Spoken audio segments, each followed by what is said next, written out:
Right now, we're living in borrowed time because in about 50,000 years, mile-thick ice sheets will cover New York, London, and Paris, just like they've done 50 times before. Earth operates on a cosmic timer that most people don't know exists. Every 100,000 years, our planet plunges into a deep freeze that buries continents under ice, drops sea levels by 400 feet, and forces life itself to migrate or die. But here's what makes this absolutely mind-bending. The trigger isn't some random catastrophe. It's written in the geometry of our orbit around the sun. Today, we're diving into the celestial clockwork that controls Earth's climate, the Serbian mathematician who cracked the code, and why understanding these ice age cycles might be the key to our own survival. Imagine standing in what is now Chicago 20,000 years ago. Above you towers a wall of ice 2 miles high, so massive that its weight has pushed the Earth's crust down hundreds of feet into the mantle below. The Great Lakes don't exist yet. They're still frozen solid, locked inside this glacial monster called the Laurentide ice sheet. If you could somehow survive the minus 30-degree temperatures and walk east, you'd trek across ice all the way to New York, then keep walking on dry land because so much water is trapped in ice that the Atlantic Ocean has retreated 100 miles from its current shoreline. This isn't science fiction. This was Earth during the last glacial maximum, and it's the reality our planet returns to with clockwork precision every 100,000 years. But here's where it gets strange. For 90% of the last million years, Earth has been in an ice age. The warm period we're living in right now, what scientists call an interglacial, is the exception, not the rule. We're living in a brief cosmic summer that's already lasted 11,000 years, and by all natural accounts, shouldn't last much longer. So what's controlling this planetary thermostat? Why does Earth freeze like clockwork? The answer lies not on Earth, but in space. In the subtle wobbles and shifts of our planet's orbit that occur over tens of thousands of years. And the person who figured this out was a Serbian mathematician named Milutin Milankovic, working in a prison camp during World War I. Milankovic realized that Earth's relationship with the sun isn't constant. Our planet moves through space like a spinning top that's starting to wobble, and these wobbles change how much solar energy different parts of Earth receive during different seasons. He identified 3 main orbital variations that work together like the gears of a cosmic clock. The first is eccentricity, the shape of Earth's orbit around the sun. Right now, our orbit is nearly circular, but over a cycle of about 100,000 years, it stretches into a more elliptical shape, then back again. When the orbit is more elliptical, Earth's distance from the sun varies more dramatically throughout the year. The difference might seem small, just a few million miles, but it's enough to affect how much solar radiation we receive. The second factor is obliquity, the tilt of Earth's axis. Currently, Earth tilts at 23.5 degrees, which gives us our seasons. But this tilt isn't fixed. Over a 41,000-year cycle, it varies between 22.1 and 24.5 degrees. More tilt means more extreme seasons, hotter summers and colder winters. Less tilt means milder seasons, cooler summers and warmer winters. And here's the critical part. Ice ages don't start because winters get colder. They start because summers get cooler. When summers aren't warm enough to melt the previous winter's snow, ice begins to accumulate year after year, and glaciers are born. The third factor is precession, the wobble of Earth's axis, like a spinning top winding down. This wobble takes about 26,000 years to complete a full cycle and changes which hemisphere tilts toward the sun during which season. Right now, Earth is closest to the sun during northern hemisphere winter, which makes our winters slightly milder. But 13,000 years ago, Earth was closest to the sun during northern hemisphere summer, making summers more intense. Milankovic spent years doing calculations by hand, no computers, no calculators, just pure mathematical determination, to map out how these 3 cycles combine over hundreds of thousands of years. He predicted that when all 3 factors align in just the right way, reducing summer sunlight in the northern hemisphere, ice ages begin. For decades, nobody believed him. His theory was published in 1941, right in the middle of World War II, and it languished in obscurity. Scientists couldn't verify his predictions because they had no reliable climate records going back hundreds of thousands of years. Then, in the 1970s, everything changed. Scientists developed a technique to read Earth's ancient climate by drilling into the ocean floor and extracting sediment cores. layers of mud and fossils that had been accumulating for millions of years.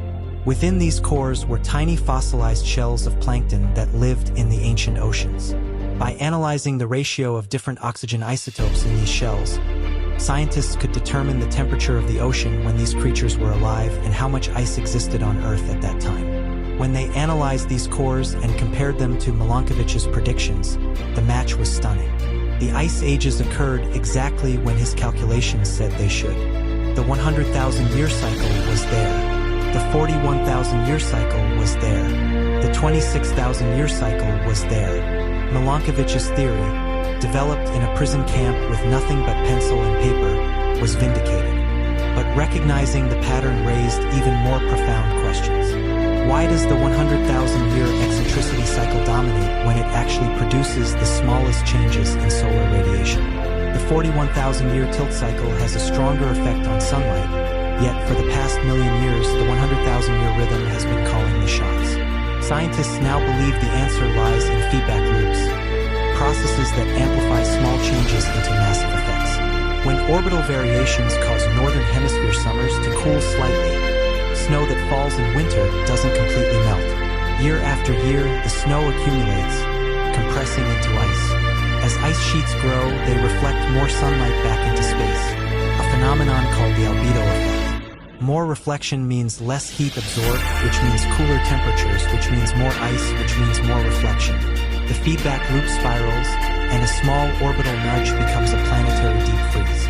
Ice cores drilled from Antarctica and Greenland, some reaching back 800,000 years, reveal another crucial feedback: carbon dioxide. When Earth is warm, atmospheric CO2 levels are around 280 parts per million. When Earth is in an ice age, they drop to about 180 parts per million. The exact mechanism is still debated, but it likely involves the oceans. Cold water absorbs more CO2 than warm water, so as the planet cools, the oceans pull carbon dioxide out of the atmosphere, reducing the greenhouse effect and accelerating the cooling. It's another amplifying feedback that turns orbital whispers into climate shouts. These ice cores also reveal just how rapidly climate can shift. The transitions between glacial and interglacial periods don't take millions of years. They can happen in just a few thousand, sometimes even a few hundred years. The end of the last ice age, about 11,000 years ago, saw temperatures in Greenland spike by 10 degrees Celsius in just a decade. Imagine Manhattan transforming from under a mile of ice to temperate forest in less time than it takes for a generation to grow up. Here's where the story becomes deeply personal to us. The entire history of human civilization has occurred within the current interglacial period. Agriculture was invented about 10,000 years ago, right after the ice sheets retreated. Cities, writing, mathematics, philosophy, everything we consider human progress has happened in this warm window.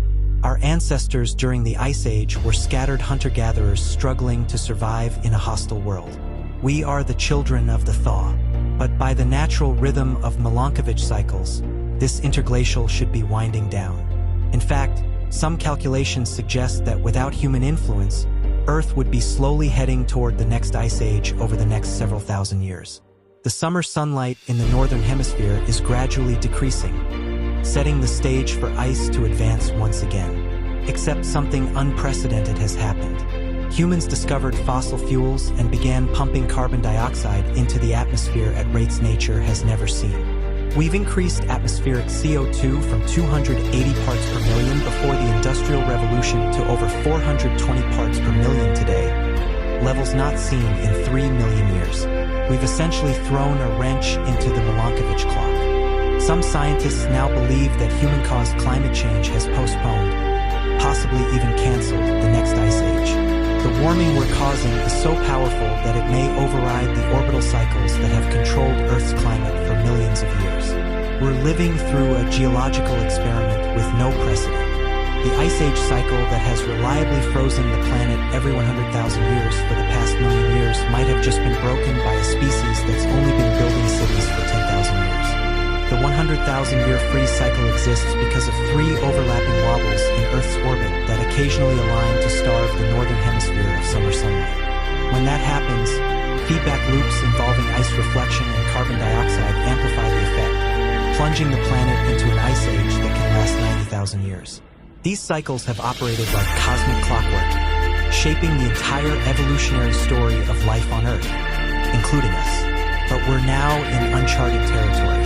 We've become a geological force powerful enough to potentially override planetary cycles that have persisted for millions of years. Whether that's humanity's greatest achievement or greatest catastrophe remains to be seen.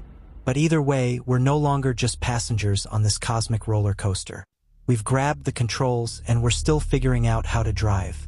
The climate story doesn't end here, because scientists just discovered something terrifying hidden in those same ice cores that changes everything we thought we knew about climate tipping points.